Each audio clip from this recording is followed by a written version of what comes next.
আমিও ভাগ্য করে আপনাদের মতো একটি পরিবার পেয়েছি মা। সালমা বেগম তৃপ্তিময় হাসলেন। সে তো এমনই একটা সংসার চেয়েছিল। পাখি কাপড়গুলো ভাঁজ করে সালমা বেগমের সাথে গল্প করলো কিছুক্ষণ, কিন্তু বেশিক্ষণ তার মন টিকলো না। তার হঠাৎ মা বাবার সাথে খুবই কথা বলতে ইচ্ছে করলো। ইতস্তত বোধ করে সালমা বেগমের কাছে ফোন চাইলো পাখি।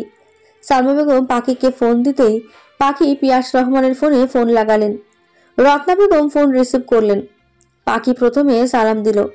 রত্না বেগম সালামের উত্তর করে বললেন, কেমন আছিস মা? আলহামদুলিল্লাহ ভালো। তোমরা কেমন আছো মা? বাবার শরীর কেমন এখন? আলহামদুলিল্লাহ ভালো। জামাই কেমন আছে? শরীর ঠিক আছে ওর? ভালো আছে, একদম ফিটফাটও আছেন। সকাল সকাল কাজেও বেরিয়েছেন আজকে। এভাবে কেন বলছিস? কিভাবে বলছি? তুই কি জামাইয়ের সাথে ঝগড়া করেছিস পাখি? তার সাথে কেন ঝগড়া করতে যাব? তোমার মেয়ে কি ঝগড়ুটে নাকি? না তা বলিনি। আচ্ছা তোর শ্বশুর শাশুড়ি কেমন আছেন? সবাই ভালো আছে মা। কথা বলতে বলতে পাখি ঘর থেকে বের হলো। সিঁড়ি বেয়ে এসে নিচে চলে আসলো। সোফায় বসে কথা বলতে লাগলো রত্না বেগমের সাথে। দীর্ঘ ২৬ মিনিট সে কথা বলে ফোন কাটলো। মনটা তার এবার একটু ফুরফুরে। ফোনটা হাতে নিয়ে সোফা ছেড়ে উঠে দাঁড়ালো পাখি। পাশে জুই বসে টিভি দেখছে। পাখি সালমা বেগমের ঘরে যাওয়ার জন্য উদ্যত হতেই কলিং বেল বেজে উঠল। পাখি জুইয়ের দিকে একবার তাকিয়ে নিজেই পা বাড়ালো মেইন ডোরের দিকে। মেইন ডোর খুলতে তার হাস্যোজ্জ্বল মুখমণ্ডল জুড়ে অবাক ভাব এসে জড়ো হলো। সামনে দাঁড়ানো ব্যক্তিদ্বয়ের পাখি বেশ কিছুক্ষণ সময় নিয়ে দেখলো, তার অতঃপর নীরবে সরে দাঁড়ালো। দরজার সামনে দাঁড়িয়ে থাকা চয়ন তালুকদার পাখির নিকট তাকিয়ে বললেন, ভেতরে ঢুকতে বলবি না? পাখি অথর করে ক্ষুদ্র হাসি ফোটানোর প্রয়াস চালালো। ক্ষীণ হাসির ঝলক এনে বলল, ভেতরে আসুন। চয়ন তালুকদার আর শাহিদা বেগম বাড়ির ভেতর ঢুকলেন। পাখি তাদের নিয়ে সোফায় বসালো। জুই টিভি থেকে দৃষ্টি সরিয়ে সোফায় বসা চয়ন তালুকদার আর শাহিদা বেগমের দিকে তাকালো। দুজনকে দেখে তার মুখশ্রী বেঁকে এলো। অগোচরে দুজনকে মুখও ভেঙালো জুই। হঠাৎ এদের আগমন সুবিধার ঠেকলো না তার কাছে। টিভি বন্ধ করে জুই মায়ের রুমে যাওয়ার জন্য রওনা হলো। চয়ন তালুকদার পাখির মুখ পানে চেয়ে জিজ্ঞেস করলেন, আমরা আসাতে খুশি হসনি তাই না? না মামা, এমনটা না। আপনারা আসাতে খুশি হয়েছি আমি। আজকে আমরা অসহায় পাখি। আজকে তুই চলে যেতে বললে আমাদের পথে মরতে হবে রে। মানে? তদ্রুম সেখানে সালমা বেগম উপস্থিত হলেন। চয়ন তালুকদার আর শাহিদা বেগম উঠে দাঁড়ালেন সালমা বেগমকে দেখে। সালমা বেগম তাদের দুজনের মুখের দিকে তাকালেন। অতঃপর সালাম দিয়ে জিজ্ঞেস করলেন, আপনারা হঠাৎ? চয়ন তালুকদার মাথা নিচু করে ওষ্ঠদয় ফাঁক করলেন কণ্ঠনালী ভেদ করে কিছু বলার জন্য। তবে সেই সময়টুকু তার মিলল না। বাড়িতে ঢুকতে ঢুকতে শ্রাবণ চয়ন তালুকদারের কথা আটকে দিয়ে বলল, আরে আপনারা মামা শ্বশুর মশাই যে কেমন আছেন? চয়ন তালুকদার তাকালেন শ্রাবণের পানে। তার জানা মতে শ্রাবণ জানে সবটা, তবুও কেমন আছেন জিজ্ঞেস করার মানে হয় না। শ্রাবণ যে তাদের আঘাত করার জন্য কথাটা বলেছে বুঝ হলো চয়ন তালুকদারের। সে মলিন মুখে জবাব করলো, মোটামুটি। তুমি কেমন আছো জামাই? আমি ঝাক্কাস। তবে শ্বশুর মশাই আপনি যে মোটামুটি ভালো আছেন সেটাও এখন আর থাকবেন না। কারণ কারণ কারণ আমি আপনাকে এই মুহূর্তে এই বাড়ি থেকে বের করে দিব। সময় পাল্টায়, সময় স্রোতে পাল্টে যায় মানুষের জীবন, মানুষের অবস্থান। এই যে এতদিন যে চয়ন তালুকদার টাকার বড়াই করত, সে আজকে সব হারিয়ে সর্বশান্ত হয়েছেন, তাও নিজের আপন ছেলের জন্য। নিজের ছেলের কথা ভাবতেই মস্তিষ্ক গরম হয়ে উঠল তার। মায়ের কথা মনে হতেই তিনি হস্ত মুষ্টিবদ্ধ করে নিলেন। ছেলেকে খুন করার মতো জঘন্য ইচ্ছেও তার মনে জাগলো। শ্রাবণ বাড়ি থেকে বের করে দিয়েছে তাদের। চয়ন তালুকদার আর শাহিদা বেগম বাড়ি থেকে বের হয়ে হাঁটতে হাঁটতে হাঁপিয়ে দূরবর্তী একটা দোকানের বেঞ্চিতে এসে বসলো। দোকানদারের দিকে তাকিয়ে চয়ন তালুকদার বললেন, একটু পানি হবে ভাই? দোকানদার চয়ন তালুকদার আর শাহিদা বেগমকে একবার দেখে নিয়ে পানির বোতল এগিয়ে দিলেন। চয়ন তালুকদার পানির বোতল নিয়ে ঢকঢক করে পানি খেলো।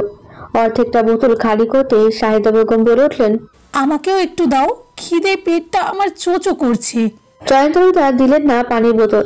শক্ত মুখে এসে পানির বোতলটা দোকানদারের নিকট ফেরত দিলেন। অতঃপর শাহিদা বেগমের দিকে তাকিয়ে স্বরে কাঠিন্যতা এনে বলল, তোর ছেলের জন্য আজ আমার এই অবস্থা। কি ভেবেছিস ছেড়ে দিব আমি? শাহিদা বেগমের চোখ ভিজে উঠল। নাক টেনে সেও শক্ত মুখে বলল, ছেলে শুধু আমার নন, তোমারও তো ছেলে। আর ছেলের এই অধঃপতন তোমার জন্য। তুমি বানিয়েছ ছেলেকে এমন। বাপ যেমন ছেলে তো তেমন হবেই। নিজে যেমন বোনের সম্পদ মেরে খেয়েছ, সেরকম তোমার ছেলেও তোমার হাতিয়ে নিয়েছে। স্ত্রী খোটা অপমানে চয়ন তালুকদারের মুখশ্রী আরো কঠিন হলো। শাহিদা বেগমকে তিনি এই মুহূর্তে ঠাস ঠাস করে কয়েকটা চর দিতে পারলে তিনি শান্তি পেতেন বোধহয়। সন্ধ্যার আধার ঘনিয়ে আসছে আস্তে আস্তে, রাত্রির আবির্ভাব ঘটছে নগরে। পাখি হাতে একটা কফির কাপ নিয়ে ঘরে ঢুকলো। অতঃপর শ্রাবণের নিকট এসে শ্রাবণকে কফির কাপটা ধরিয়ে দিয়ে বলল, আপনার কি বেশি মাথা ব্যথা করছে? আপনি কি আমার উপর রেগে আছেন কোনো কারণে? শ্রাবণের হৃদয় কুঞ্চিত হলো। কফির কাপে চুমুক দিয়ে পাখির পানে তাকিয়ে বলল, এখানে বসো। তোমার উপর কেন রাগ করব? কারণ না, কিছু না। তার মন তো শ্রাবণকে অনেক কিছু জিজ্ঞেস করতে মন চাইছে, কিন্তু পাখি বুঝে উঠতে পারছে না জিজ্ঞেস করবে কি করবে না। যদি জয়ন্ত তালুকদারের ব্যাপারে জিজ্ঞেস করাতে শ্রাবণ রেগে যায় তাহলে? পাখির আকাশ পাতাল ভাবার মাঝে শ্রাবণের গলার স্বর কর্ণপাত হলো পাখির। কিছু বলবে? একটা কথা জিজ্ঞেস করি, রাগ করবেন না। শ্রাবণ পূর্ণ দৃষ্টিতে তাকালো পাখির নিকট, স্বাভাবিক স্বরে বলল, রাগ করার কথা বললে অবশ্যই রাগ করব, তুমি বলো। শ্রাবণের কথা পাখির মন সন্তুষ্ট করলো না। একবার ভাবলো বলবে না, কিন্তু মনকে দমিয়ে রাখতে না পেরে পাখি জিজ্ঞেস করলো, মামা আর মামি এই বাড়িতে কেন আশ্রয় চাইতে এসেছিল? আপনি কিছু জানেন? এখানে বসো। পাখি বসলো। শ্রাবণ কফির কাপে ক্রেশ চুমুক দিয়ে মিনিট দেড়েক নিয়ে কাপটা খালি করলো। খালি কাপটা পাখির হাতে ধরিয়ে দিল। অতঃপর পা ভাঁজ করে বাঁকা হাসলো। পাখি তাকিয়ে রইল সেই তীক্ষ্ণ হাসির দিকে। শ্রাবণ এবার চোখ তুলে তাকালো পাখির পানে, বলল, তোমার মামা মামি থাকার মতন জায়গা নেই এই মুহূর্তে। ধরতে পারো তারা এখন রাস্তার ভিখারি। পাখি চমকালো। বিস্মিত স্বরে তার মুখ দিয়ে বের হয়ে এলো একটি শব্দ, ভিখারি। তোমার আব্বার নামে যে জমিগুলো ছিল ওসব আমি কিনে নিয়েছি। তোমার মামার ছেলেকে লক্ষ কয়েক টাকা লোভ দেখাতে বেচে দিল আমার কাছে। ভেবেছি জমিগুলো তোমার আব্বার নামে তা লিখে দিব। আবার আব্বার জমি ছিল? ওনারা তো বলেছিলেন সব শেষ। মিথ্যা বলেছে। জমি বেচলেই ভিখারি কেন হবে? শুধু জমি বিক্রি করেনি, তোমার ওই মামার ছেলে উদগ্র নেশায় আসক্ত। নেশা করার জন্য সে তোমার মামির গয়না সব বিক্রিও করে দিয়েছে। তারপর যখন গয়না জমি বিক্রি করা শেষ তখন তোমার মামার থেকে ছলচাতুরি করে বাড়িটাও নিজের নামে লিখে নিয়েছে।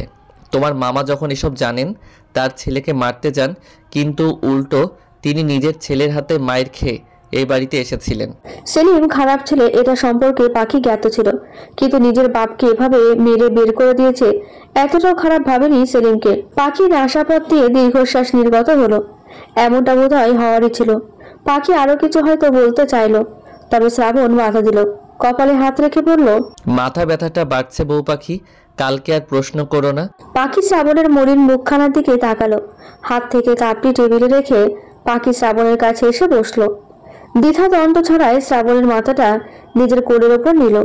অকস্মাৎ ঘটনায় চমকে উঠল শ্রাবণ, তবে সহস্র ভালো লাগায় তার মনটা আপ্লুত হলো। মাথা গুঁজল বউ পাখির কোলে। পাখি শ্রাবণের মাথায় হাত দিল। শ্রাবণের বন্ধ নয়নজোড়ার দিকে তাকিয়ে মাথার চুলগুলো তার নরম হাতের সাহায্যে টেনে দিতে লাগলো মৃদুভাবে। শ্রাবণ স্বাচ্ছন্দ্য বোধ করলো। ক্ষণকাল করলো এভাবেই।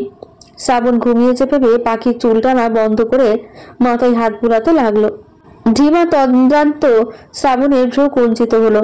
পরক্ষণে পাখির কোমর জড়িয়ে ধরে মৃদু আওয়াজ তুলে বলল, ভালোবাসি বউ পাখি। কম্পিত হলো পাখির সমস্ত কায়া। অকস্মাৎ ভালোবাসি এই শব্দটা, অকস্মাৎ ভালোবাসি এই একটা শব্দ তার মস্তিষ্ক জুড়ে ঝড় তুলে ফেললো মুহূর্তেই। সে ভাবলো না শ্রাবণ কথাটা সজ্ঞানে বললো নাকি নিদ্রা ঘরে বলল। 7টা নাগাদ রত্না বেগম বাড়ির বাইরে বেরিয়েছিলেন প্রয়োজনীয় কাজে। পিয়াস রহমানকে ওষুধ খাওয়াতে গিয়ে দেখলো পিয়াস রহমানের ওষুধ ফুরিয়ে গেছে, তাই ফার্মেসিতে এসেছিল ওষুধ কিনতে। ওষুধ কিনে এসে বাড়ি ফিরছিল, কিন্তু মাঝ রাস্তায় দুজন ব্যক্তি তার সামনে এসে পড়ল। রত্না ভয়ে চমকে উঠল। পরমুহূর্তেই সামনে দাঁড়ানো ব্যক্তি দুজনকে দেখে অবাক হলো। অবাক স্বরে মৃদু আওয়াজ তুলে চেঁচিয়ে উঠে বলল, ভাইজান আপনি, ভাবি আপনি। জয়ন্ত তালুকদার রত্না বেগমের হাত ধরে করুণ স্বরে বললেন, আজকে রাতটা তোর বাড়িতে আশ্রয় দিবি রত্না, কালকে আমরা চলে যাব। হঠাৎ জয়ন্ত তালুকদারের করুণ স্বরে এহেন আবদারে রত্না বেগম আকাশ থেকে পড়লেন যেন। জয়ন্ত তালুকদার তার কাছে আশ্রয় চাইছে, কিন্তু কেন? যে কিনা নিজের বিশাল সাম্রাজ্য থেকে বের করে দিয়েছিল তাদের, সে এখন এই গরিব অসচ্ছল রত্নার কাছে আশ্রয় চাইছে। কিরে, আশ্রয় দিবি না ভাইকে? রত্নার ভাবনার মাঝে জয়ন্ত তালুকদার পুনরায় বলে উঠলেন উক্ত কথাটা। রত্না বেগম এবার চিন্তিত স্বরে বললেন, কিন্তু জয়ন্ত তালুকদার তাকে থামিয়ে দিয়ে পুনরায় করুণার স্বরে বলল, দেখ রত্না, কালকেই আমরা তোর বাড়ি থেকে চলে যাব, দয়া করে একটা রাত থাকতে দে। রত্না বেগম ক্ষণকাল দাঁড়িয়ে থেকে কিছু ভাবলেন। নিজের ভাই ভাবির ওই মলিন ক্রন্দনরত চেহারা দেখে তিনি আর না করলেন না। একটা রাতই তো আশ্রয় চাইছেন। চয়ন্তনী আর শাহিদা বেগমের মুখে সারাদিনে এখন একটু হাসি ফুটল, সাথে ভিজে উঠল চোখ। রত্না বেগম সামনে যেতে যেতে একবার পেছনে ফিরলেন। নিজের ভাইয়ের চেহারাটা দেখে মনে মনে ভাবলেন, বাড়ি থেকে বের করে দেওয়ার ভয়ে যে লোকটার পায়ের নিচে সর্বক্ষণ তটস্থ হয়ে থাকতো তারা, আজকে সেই লোকটা তার কাছে আশ্রয় চাইছে। সত্যি আল্লাহ মানুষকে কোথায় থেকে কখন কোথায় নামিয়ে নিয়ে আসে কার বলার সাথে আছে। রান্নাঘর থেকে টুংটাং শব্দ আসছে। রত্না বেগম রান্নাঘরে ঢুকেছেন ভাই আর ভাবির জন্য রান্না করার জন্য। দুজনের জন্য রাতের রান্না সে সন্ধ্যার দিকে করে রাখেন। আজকেও দৈনন্দিনের নিয়ম মাফিক সে সন্ধ্যায় রান্না করে বেরিয়েছিলেন ঔষধের জন্য। তারপরই ভাই ভাবির সাথে দেখা। এখন তো তাদের না খাইয়ে রাখা চলবে না। বাড়িতে যখন নিয়ে এসেছে সমাদর তো করতেই হবে। রত্না বেগম এক চুলে ভাত বসিয়েছেন, অন্য চুলায় ডাল দিয়েছেন সেদ্ধ হওয়ার জন্য। ভাত আর ডাল রাঁধবেন এখন তিনি। রত্না বেগম পেঁয়াজ রসুন কাটছিল, তখন শাহিদা বেগম উপস্থিত হন সেখানে। রত্না বেগম শাহিদা বেগমের দিকে মুখ উপর করে তাকিয়ে জিজ্ঞেস করলেন, কিছু লাগবে ভাবে? না, কিছুই লাগবে না। কি রাখছিস তুই? ভাত আর ডাল ভাবে, মাংস যে রান্না করব তা তো নেই। শাহিদা বেগম কিছু না বলে একই ভঙ্গিতে দাঁড়িয়ে রইলেন। রত্না বেগম পেঁয়াজ মরিচ কেটে উঠে দাঁড়ালেন, বললেন, আপনি ঘরে গিয়ে বসেন ভাবি, আমি রান্না করে নিয়ে আসছি। মুখ দেখে তো মনে হচ্ছে কিছু খাননি সকাল থেকে। রত্না বেগমের কথায় শাহিদা বেগমের খিদে যেন তত্তরিয়ে বেড়ে গেল। পেটে হাত রেখে তিনি বললেন, সত্যি অনেক খিদে পেয়েছে রে, সকাল থেকে কিচ্ছুটি পেটে পড়েনি। কিছুক্ষণেই হয়ে যাবে রান্না ভাবি, আর একটু কষ্ট করেন বড়। শাহিদা বেগম মাথা নাড়িয়ে চলে গেলেন। রত্না বেগম শাহিদা বেগমের যাওয়ার পারে তাকিয়ে রইল। অকস্মাৎ তার অধর কোণে ফিসেল হাসি ফুটল। সে কি তার ভাই ভাবিকে না জেনে শুনে আশ্রয় দিয়ে ঠিক করলো? এটাও তার মনের মাঝে চক্রাকারে ঘুরপাক খেতে লাগলো। তখন তাদের অসহায়ত্ব আর করুণ স্বর শুনে সে না বলতে পারেনি। কিন্তু এখন তার মস্তিষ্ক অনেক কিছুই ভাবছে, ভেবে আবার অপ্রসন্নতা আশঙ্কায় আড়ষ্ট হচ্ছে। বাংলা মাসের পৌষ মাস চলছে। শহর অঞ্চল হাওয়ায় হালকা হালকা শীতের আবির্ভাব ঘটছে কেবল নগরে। সকাল তখন 7টা। শ্রাবণ ঘুম থেকে উঠে ব্যালকনিতে গিয়েছে, আর পাখিকে ঘুম থেকে টেনে তুলে স্বামী একগাদা বই নিয়ে বলেছে পড়তে বসতে। 2 মাস পর তার পরীক্ষা। শ্রাবণ তাই যত কঠোর হওয়ার হবে।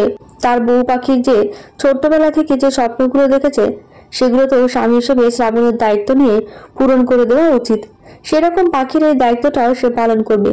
তার বউ পাখিকে খুব বড় করবে সে, যতটা বড় করলে সে নিজের পরিচয়ে বাঁচতে পারবে। হঠাৎ কারো পদচারণের শব্দে কর্ণপাত হতে শ্রাবণ চায়ের কাপ হাতে পিছু ফিরল। পেছনে মলির মুখে বউ পাখিকে দাঁড়িয়ে থাকতে দেখে শ্রাবণ ভ্রু গুটিয়ে নিল। পাখির পানে ঘুরে দাঁড়িয়ে চায়ে চুমুক দিয়ে বলল, এখানে এসেছো কেন পড়া রেখে? পাখি কথা বলে না কোনো। তার মৃদু পায়ের চরণ ফেলে শ্রাবণের নিকটবর্তী হয়। অতঃপর শ্রাবণের হাত থেকে চায়ের কাপটা নিয়ে 2 চুমুকে শেষ করে ফেলে চা। শ্রাবণ অবাক হয়, বেশ খানিকটাই অবাক হয়।